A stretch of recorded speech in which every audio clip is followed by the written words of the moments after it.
السلام علیکم وعلیکم السلام ورحمۃ جی، اللہ۔ آپ کا نام؟ محمد فضل مبین، ولد؟ حافظ محمد یاسین۔ تو آپ انڈیا میں کس جگہ کے رہنے والے ہیں؟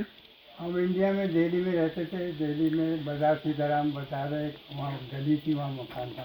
اچھا، وہی تو پیدائش ہے، وہیں کی پیدائش ہے؟ آپ کی پیدائش 1940 کی 8 ہے۔ دسمبر 1940۔ آپ کے والد صاحب کیا کرتے تھے انڈیا میں؟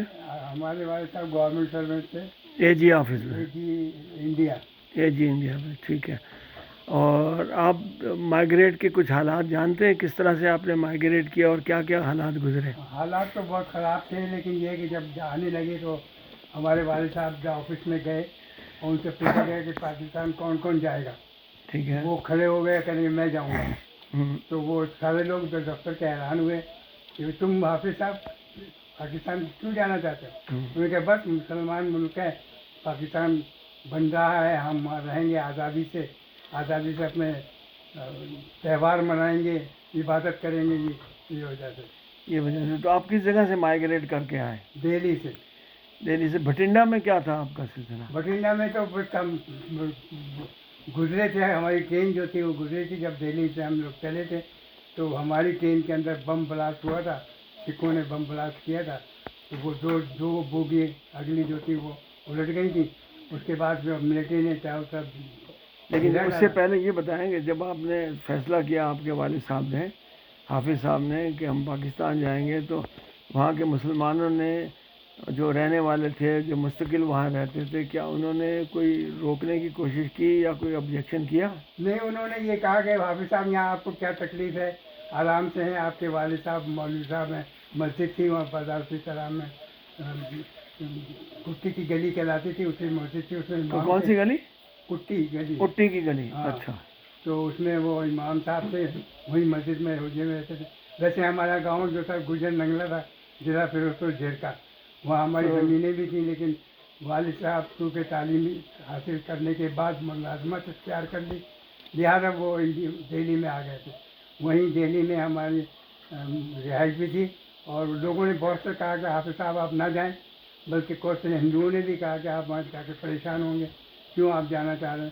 انہوں نے کہا نہیں، بس میں نے ڈیسائڈ کر لیا ہے، میں نے اپنے والد کو بھی کہہ دیا ہے، جو ہمارے دادا سے مولوی خدا بخش ان کا نام تھا، تو وہ بھی راضی ہو گئے کہ چلو بھائی جہاں تم رہو خوش رہو، ہماری طرف سے تمہاری آزادی دی جاؤ۔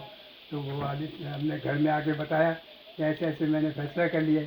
ہماری والدہ جمیلہ بیگم جو تھی وہ بہت ناراض ہوئی، کہنے لگی یہاں ہمیں کوئی تکلیف نہیں ہے، ہم آرام سے ہیں، گلی میں ہمارے سب لوگ عزت کرتے ہیں، کونے میں بنیے کی دکان ہے، وہ سودا پورے مہینے کا لا کے دے دیتا ہے، اس کو ہم مہینے کے پیسے پہلے ادا کر دیتے ہیں، تو ہمیں کوئی تکلیف نہیں ہے۔ تو وہاں پہ جو ہندو یا سکھ جو رہتے تھے ان سے کوئی شکایتیں تھیں آپ لوگوں کوئی کو؟ شکایتیں نہیں تھی، بلکہ وہ ہمارے کام کر دیا کرتے والد صاحب جب اس دفتر کا جاتے مطلب تھے۔ ہے آپ پاکستان صرف اس لیے آئے کہ وہ ایک اسلامی ملک بن رہا ہے اور اس میں تمام مسلمانوں کو اپنی مذہبی رسومات ادا کرنے کی آزادی ہوگی اور کھلے ڈھلے رہ سکیں گے، یہی بالکل وجہ تھی؟ بالکل بالکل یہی بات تھی، اور اسی وجہ سے ہم لوگ آئے، کیونکہ نعرہ لگتا تھا پاکستان کا مطلب کیا، لا الہ الا اللہ، تو ہم نے اسی پر لبیک کہا، اور ہم نے کہا کہ ہم آزادی سے سب کچھ کر سکیں گے، لہٰذا ہم لوگ آئے۔ آپ کچھ چیزیں اپنی ساتھ لائے تھے یا سب چھوڑ کے نہیں، ہندوستان ہی آ سب گئے؟ کچھ چھوڑ دیا تھا، ہماری چیزیں تھیں گورنمنٹ سروس میں، کوئی چیزیں تو ہوتی نہیں ہیں،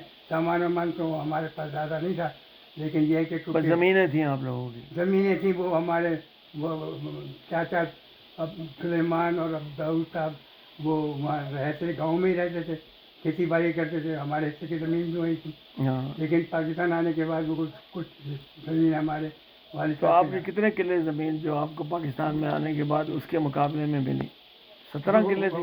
ہمارے ماموں تھے عبدالعزیز صاحب جو قصور میں رہتے تھے، وہ ان کا لڑکا وکیل بھی تھا، تو انہوں نے کوشش کر کے کہا کہ حافظ صاحب آپ کلیم تو بڑھ رہے، پنجاب میں آپ کو زمین مل جائے گی، کیونکہ ہمارے سارے ماموں اور نانا وغیرہ پنجاب، خانیوال، ملتان میں سیٹل تھے، اور وہاں آ کے قیام کیا تھا۔ کچھ بڑے نانا عبدالرحمان صاحب تھے، وہ ان کے بچے جو لاہور میں سیٹل ہو گئے، گورنمنٹ سروس میں آ گئے، تو ہم لوگوں نے زمین لی، زمین 13 قلعے کی زمین تھی ہماری۔ 13 قلعے یعنی 13 ایکڑ ہو گئی؟ زمین پہلے ہمیں سیالکوٹ میں ملی تھی؟ ملی، لیکن وہ زمین بارانی زمین تھی، چاری زمین، کنویں والی زمین، تو وہ اس کے یونٹ زیادہ تھے، جب ہم